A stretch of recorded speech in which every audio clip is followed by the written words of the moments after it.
I said, Gunda, I'm going to come up with a really funny scene for you where you confront Javed Jafri. The camera loved him, and he was very cool. Like, he didn't sweat it at all. He was like a pro on the first day. I think we did it in 2 takes because he didn't even need a third. I actually bumped into him on a beach in Goa, Ashram. That's when I last met him. Katrina Kaif is considered one of the most bankable actor. You actually discovered her. She auditioned for the part. She read a few scenes. And I told her immediately, I said, look, you should definitely come to Bollywood. I think you'll be a huge star there. Mr. B himself told me that his biggest mistake in Boom was actually casting him. It was intended to be an English movie. It was not intended to be a Hindi dubbed movie. I think a lot of the charm and the humor of it, the black humor of it, got lost when it got translated to Hindi because some things just can't be translated. Yeah, I think it was too much, too soon for India. Kaizad Gustad, welcome to CNN News 18. Thank you. Kaizad sir, fashion designer Rohit Bal passed away on Friday on November 1st at the age of 63. He did a small role in your 2003 film Boom, although it was a cameo. But what are your memories of directing Rohit Bal? Rohit was great fun, yeah.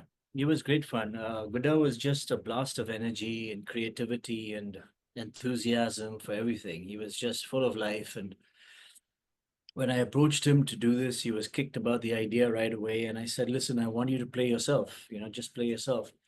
It's a film about fashion, and I need to get a bunch of fashionistas in the film.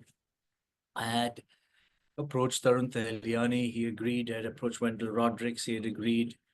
And I said, Gunda, I'm going to come up with a really funny scene for you where you confront Javed Jafri in this really crazy setup where he crashes through your ceiling and lands on your desk.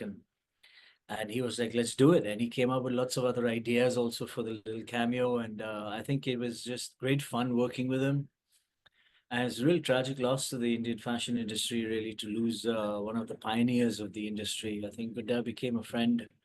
I met him several times after that in Goa and various other places in Delhi. And I really liked, more than anything else, I just liked his energy towards life in general. He was just a very positive person and saw creativity in everything, which is very rare because some people are creative in one field or in one specific thing, but Gunda was just, he saw beauty in everything. And I think that was one of his greatest talents, really, if you ask me. It's a tragic loss to lose him so early. I think 63 was way too young. But yeah, I heard he was suffering from some disease for a while, and it finally took a hold of him. I was quite shocked, actually, to read that he had passed. So my condolences to the family. Do you remember your first meeting with Rohit Bal and your interaction with him behind the camera? Yes, quite a few times, actually. I was in Delhi looking and meeting with the fashion people. I remember meeting with quite a few of them.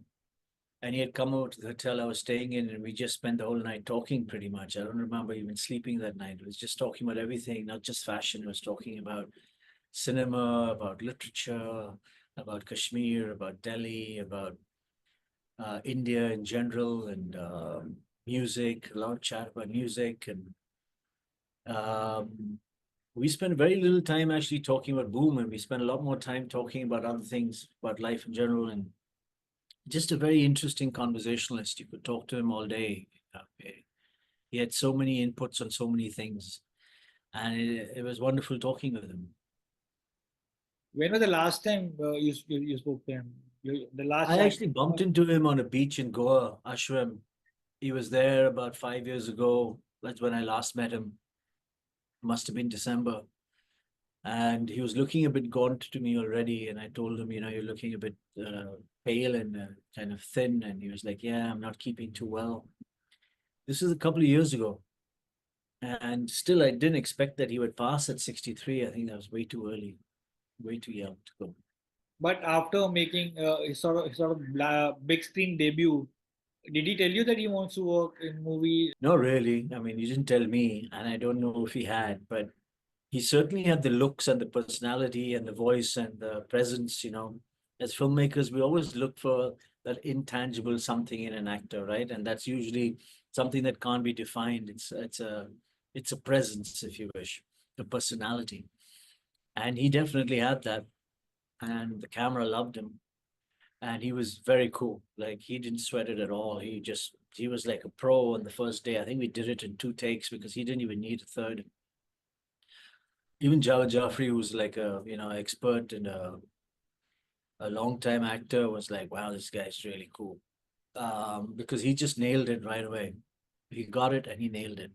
I wish I'd seen more of him after that, but I know that one of the comments that I got after Boom came out was that it was great to see him play this cocky role of a fashionista in the film. It was a very funny scene between him and Javed Jaffrey. So then talking about Boom, today Katrina Kaif is considered one of the most bankable actor. You actually discovered her. She was very young when she made her Bollywood debut. Did she audition for the film? Yeah, she did audition for the film. I met her in London. I was living in London at the time. I just finished Bombay Boys. It had screened in the London Film Festival. I was in London. I was looking at doing my next film, and she auditioned for the part. She read a few scenes, and I told her immediately. I said, "Look, you should definitely come to Bollywood. I think you'll be a huge star there." But she didn't have a word of Hindi at the time, so full respect to her that she learned the language and learned it so fast and so well, and for all practical purposes, is considered an Indian actress when she had no Indian real background, in the sense of she'd never even been to India. And she had just turned 18 when I met her from memory. And I remember she just said, yes, let's do this. And she just landed up in Bombay. Where did you actually meet Katrina Kaif? She, of course, was doing modeling in London. She had modeled a fair bit, apparently, from the age of 14 to 18. She was already a model. She had modeled in Hawaii and Hong Kong and various other places, she told me. Um, and she was a bit apprehensive about joining a big, industry like Bollywood, obviously, because she didn't have any Hindi. But I told her the film was really primarily in English. All your Yes. roles will be in English. It was intended to be an English movie. It was not intended to be a Hindi dubbed movie. I think a lot of the charm and the humor of it, the black humor of it, got lost when it got translated into Yes, Hindi, because yes. some things just can't be translated. Yeah. But she worked really hard, and full credit to her. So then, how do you look back at Boom today? It was a dark comedy. Do you think it was ahead of its time? Considering the type of content today that is available on OTT platforms. Yeah, I've been asked this by many people over the years, and everyone uses this term ahead of its time when talking about both my movies, actually. Um, I don't know, it sounds a bit pompous to say it was ahead of its time. I would love to make a movie for the time and not ahead of itself, because I want people to come and see it. But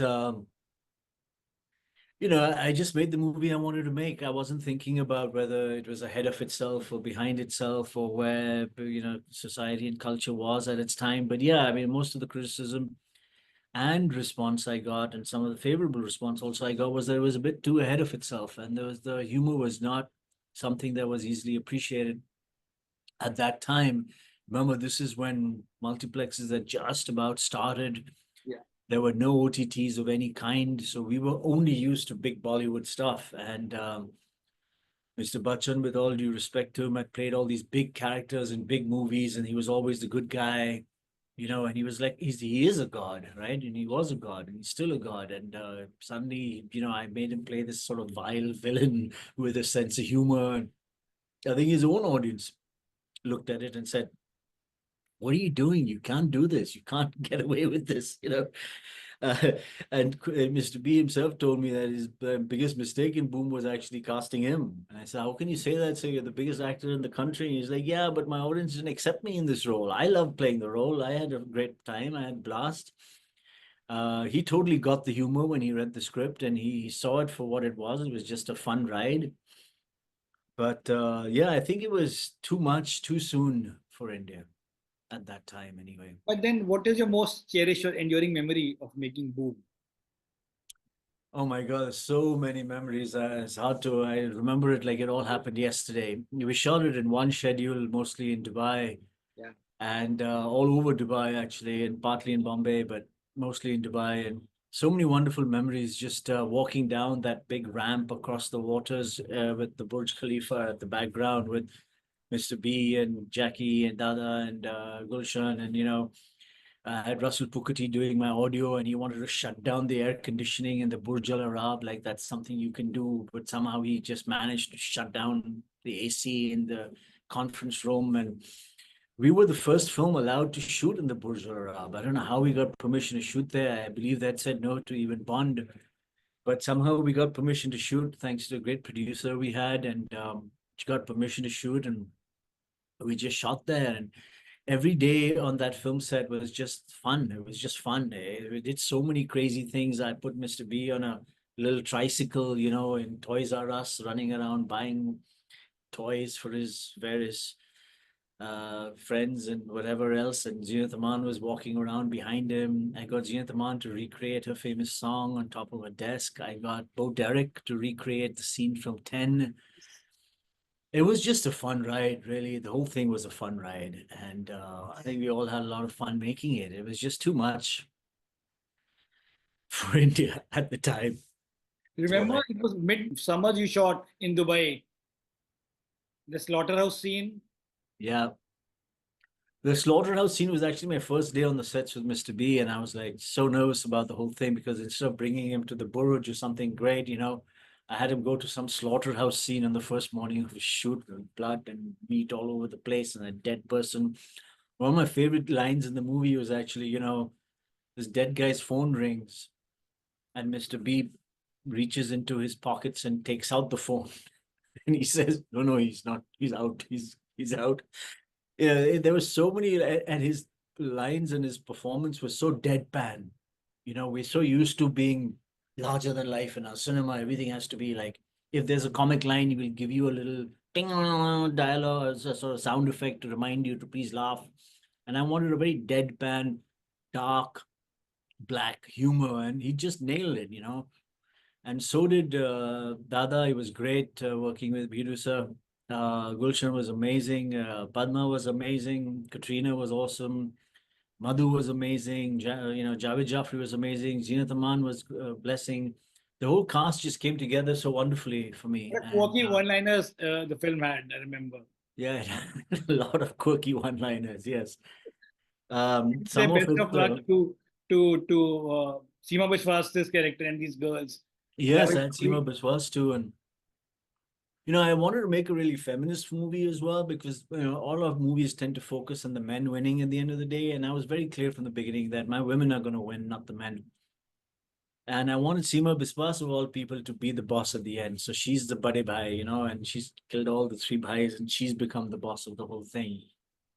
We shot in this the royal suite of the Burj Al Arab with Seema Biswas and these three actresses, and the bed is round and it's rotating and there's a glass ceiling and it's all like over the top craziness. Like, I could not have built a film set like that for all the money in the world. So we were very lucky in Yes. many ways to be able to shoot that film when we shot it. I mean, today if I shot that film and it came out, I think it would get a very different response to what it got way Yes. back in 2002, 2003, because obviously times change, cultures change, people change, exposure to different kinds of cinema changes. Um, Today would not be seen as so shocking, perhaps, and so oh my God, what is this? And I think people would be more open to just having a laugh with it, which then wasn't the case, perhaps. Kaizad, can you please talk to us about the equation you have with Naseeruddin Shah and Javed Jafri? The streets of course, worked with you in two films, Bombay Boys and Casino. Yes, I mean, come on. I mean, Nasir Bhai, what can you say? He's a legend, right? He's probably the finest actor we have, and I've always just been a big fan of his. Uh, I met him outside the NCPA one day in like late 90s, and I said, "Hey, I have this English script called Bombay Boys, and I want you to play the bad guy in it." And he was like, "Who are you? Where have you come from?" I said, "I'm nobody from nowhere, but I have a full script, and we've just come out of NYU Film School, and I think this might be fun. Will you read it?" And to his credit, he read it and he said, "Okay, let's do it." I mean, I had literally no money. I wrote, directed, produced, spot boy, shot, did everything in that film pretty much.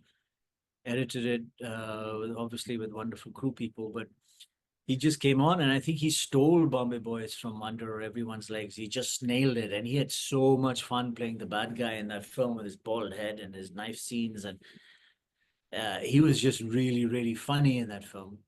And I remember premiering the film in Toronto at the International Film Festival there. And the next day, walking down the streets of Toronto with Naseeruddin Shah. And that was his first film festival, apparently. For a legend like Nasir Bhai, who's done so many movies from the 70s onwards, he'd never really been to a film festival with his own films. And every 10 steps we'd take, somebody would come up to him and say, "Oh, I loved you as Mastana. Can you give me an autograph?" And he was really kicked about the whole process because, it was like a commercial film. And then, we had no multiplexes in 98 when it opened. So we had to release in, Eros and Priya, the original big one, 1,000 seaters, and it ran for 2 months. It just kept running. It just kept running. We first given only the matinee show, the 12 noon show, and there was 3, 6, and 9 p.m. was a big Bollywood film. I don't remember the name of the film, but it was a huge Bollywood film. And after 1 week, basically, Bombay Boys got pushed to 3, 6, and 9 p.m. And that film came down to matinee. And everyone was like, what? How? What? This is a small English language film. Who cares? How did this happen? And it ran and ran and ran for a very long time. And I had a great time working with Nasir on that film. So we were looking for an opportunity to do something else one day when it came up. And then the casino film happened, and we worked on that again. Well, we love the song Bomb Khane Ka Peene Ka, I Am Yeah. Mumbai. But Kaizad, what is keeping you busy today, these days? When are you going? When are we going to see another quirky comedy by Kaizad Gustad? By the grace of God, sometime soon, I hope. I've been busy being a father, to be honest. I have 2 little boys. I'm very happy living with family life, domestic life. I've been out of communication with everybody. Didn't want to get back into the business so soon. I'd rather make films on my own terms than on anyone else's terms. So I've been writing and developing a lot. I've written 3 books. I've written about 5 scripts now and a series, which is now all, out in the market. And I'm hopefully going to have one of them get going in 2025. Well, we are looking forward to that. Thank you, Vishal. Many, many thanks for talking to me and taking time out. Thank you All for the your time. best. Looking forward to your next directorial venture, Kaizad. Thank you so much. Appreciate it, Vishal. Thank you.